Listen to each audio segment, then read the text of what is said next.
Bonjour bien-aimés dans le Seigneur. Que la paix et la grâce nous soient données de la part de Dieu notre Père et du Seigneur Jésus-Christ. Je suis ton frère en Christ, Williams Manga. Cette semaine, nous apprenons à rejeter les idoles modernes.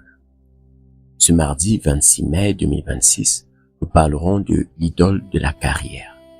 Pourquoi, si Dieu ne bâtit pas, nous travaillons en vain?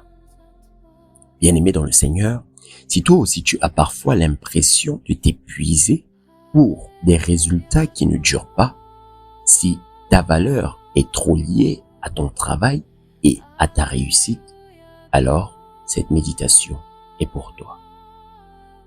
Notre verset de méditation du jour est le Psaume 127, le verset 1, qui nous dit que si l'Éternel ne bâtit la maison, ceux qui la bâtissent travaillent en vain. Bien-aimés dans le Seigneur, avant de comprendre ce que ce verset signifie pour nous aujourd'hui, rappelons tout d'abord le contexte. Ce psaume a été écrit par Salomon, l'homme le plus riche et le plus bâtisseur de son temps. Il a construit le temple, son palais, des villes. Mais il a compris une chose essentielle. Toute cette construction ne sert à rien si Dieu n'est pas au centre. Il ne dit pas que le travail est inutile. Non, il dit que le travail sans Dieu est vain. C'est une mise en garde contre l'illusion de l'autosuffisance. Alors, quel est donc le sens profond de ce passage? Pour le comprendre, prenons une image, bien-aimé. Imagine un homme qui construit un gratte-ciel. Il passe des années à dessiner, à couler le béton, à ériger les étages. Il se fatigue, il s'épuise. Une fois fini, il admire son œuvre. Mais le bâtiment n'a pas de fondation solide. Dès la première tempête, il vacille, se fissure, menace de s'effondrer.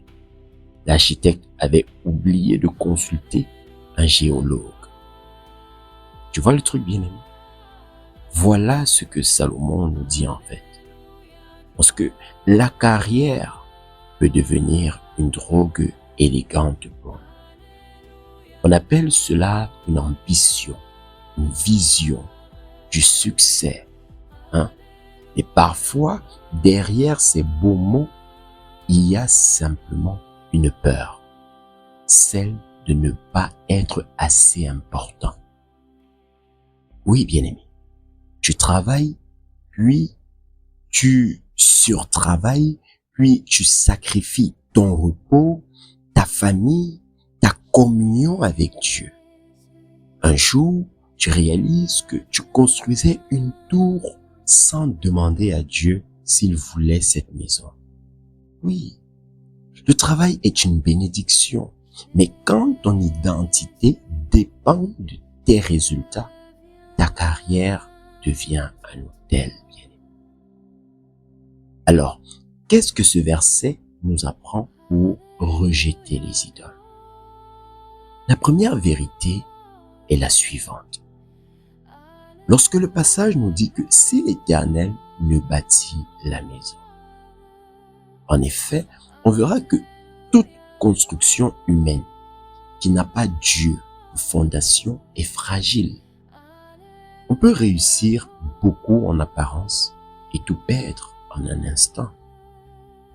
La deuxième vérité, c'est lorsque le passage nous dit également que ceux qui la bâtissent travaillent en vain.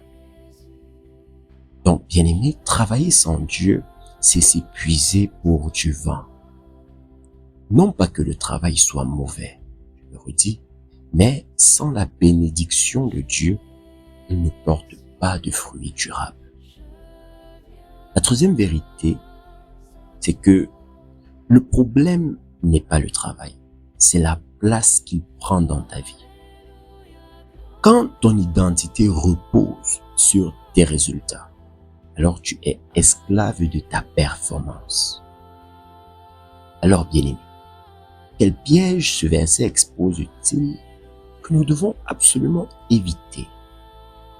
Le piège que ce verset expose est de construire sa vie sans Dieu.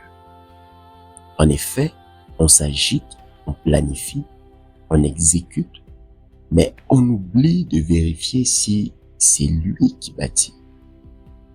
Résultat, on a une fatigue qui est vaine, une anxiété constante, un cœur qui ne trouve jamais le repos. Alors, comment déposer l'ambition aujourd'hui? Bien-aimés, prenons un temps pour mettre en pratique ce que nous venons d'apprendre. En 4 étapes, voyons comment rendre nos ambitions à Dieu. Dans la première étape, bien-aimés, prends 10 minutes pour arrêter toute activité productive. Juste 10 minutes. Concrètement, pas pour scroller, pas pour répondre à des messages, juste pour dire « Seigneur, même si je ne produis rien aujourd'hui, je sais que tu m'aimes toujours. » Dans la deuxième étape, bien-aimé, interroge-toi et demande-toi si je perdais mon poste, perdrais-je aussi ma valeur? Pose-toi cette question sincèrement. Donc concrètement, si la réponse est oui, sache que bien-aimé, ton identité est trop liée à ton travail. Alors, il est nécessaire de nommer cette dépendance-là. La troisième étape,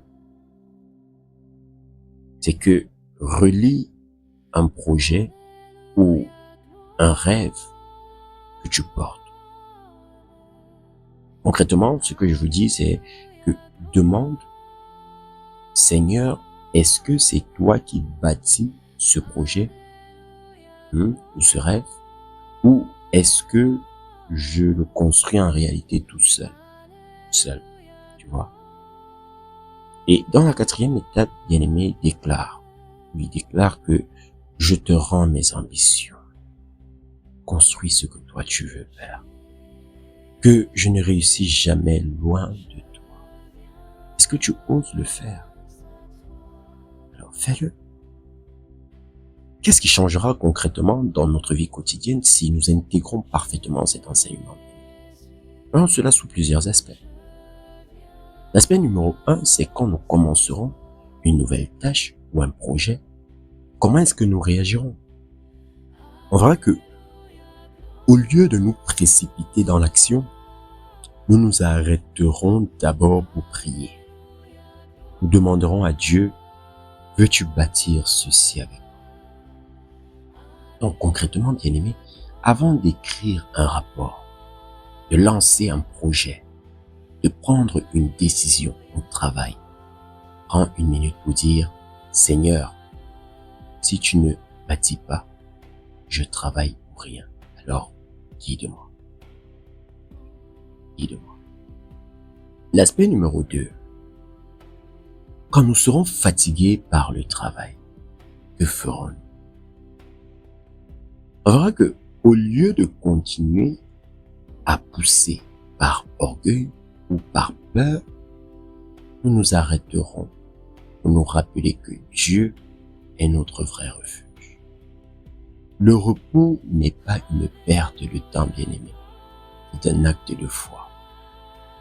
Oui, et nous en avons tous besoin. Donc concrètement, bien-aimé, si tu sens l'épuisement, pose ton travail 5 minutes. Tu vas pas mourir, hein? Juste 5 minutes. Respire. Prie. Ouvre un psaume et dis, Seigneur, je ne suis pas sauvé par ma productivité, mais par ta grâce. L'aspect numéro 3, bien-aimé, c'est quand nous évaluerons notre réussite. Que regarderons-nous? On verra que, au lieu de mesurer notre valeur à nos résultats, nous regarderons notre obéissance. C'est-à-dire, As-tu fait ce que Dieu t'a demandé?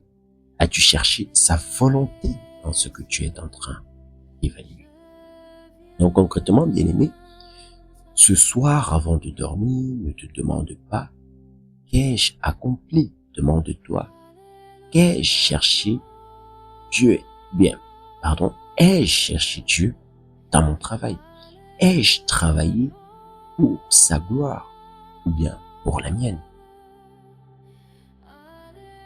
L'aspect numéro 4, bien-aimé, c'est quand nous verrons d'autres chrétiens pris dans l'ambition dévorante, comment est-ce qu'on pourra les aider? Voyez, au lieu de les juger, bien-aimés, nous leur rappellerons doucement que leur identité est en Christ. Nous prierons avec eux pour qu'ils trouvent le repos. Concrètement, si un frère est épuisé par le travail, ne lui dis pas arrête de travailler, ça ne va pas l'aider. Non, dis-lui simplement que j'ai prié pour toi. Souviens-toi que Dieu t'aime, même quand tu ne produis rien. Ça pourrait l'interpeller, bien. Donc, en quelques mots, ce qu'il faut retenir, c'est que ce n'est pas ton travail qui donne ta valeur. C'est ton Père céleste. Si l'Éternel ne bâtit pas, tu te fatigues pour du vent, bien. Alors arrête, écoute, laisse-le être l'architecte. Et ce qu'il bâtira tiendra de façon durable. Tu vas voir. Bien-aimé, je me réjouis que nous puissions comprendre cela aujourd'hui. C'est pourquoi je voudrais que nous prions ensemble pour que Dieu construise nos vies. Nous sommes en prière. Adorable Père céleste, nous venons à toi dans le nom puissant de Jésus-Christ. Pardonne-nous de nous agiter autant.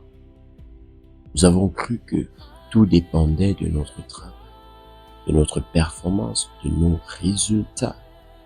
Et aujourd'hui, nous voyons que si tu ne bâtis pas, nous travaillons en vain. Nous te rendons nos ambitions, notre carrière, nos projets. Construis ce que tu veux construire. Empêche-nous de réussir loin de toi, ô Dieu. Que notre identité soit en toi, pas dans nos réalisations. Même si nous ne produisons rien, nous savons, Père, que tu nous aimes. Et cela nous suffit. Alors sois béni dans le nom puissant de Jésus-Christ. Amen. Bien-aimés dans le Seigneur, alors que nous arrivons au terme de cette méditation, retiens ceci. Ce n'est pas ton travail qui donne ta valeur, c'est ton Père céleste. Donc, si l'Éternel ne bâtit pas, sache que tu te fatigues pour du vent. Alors arrête, écoute et laisse-le être l'architecte de tout ce que tu feras. Et ce que tu bâtiras, tu verras, ça tiendra de façon durable. Si tu as besoin d'aide pour lâcher tes ambitions, sache que tu n'as pas à le faire seul. Parce que c'est ensemble que nous apprenons à bâtir avec Dieu. C'est pourquoi je t'invite à rejoindre notre groupe de suivi actif chaque jour dans la présence de Dieu sur WhatsApp. Tous les liens sont en description. Et dis-moi en commentaire ce que tu auras compris de cette méditation et comment cela t'aide.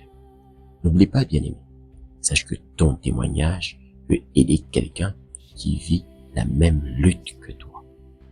Alors, que Dieu nous fortifie. On se dit à demain dans la présence de Dieu. Amen.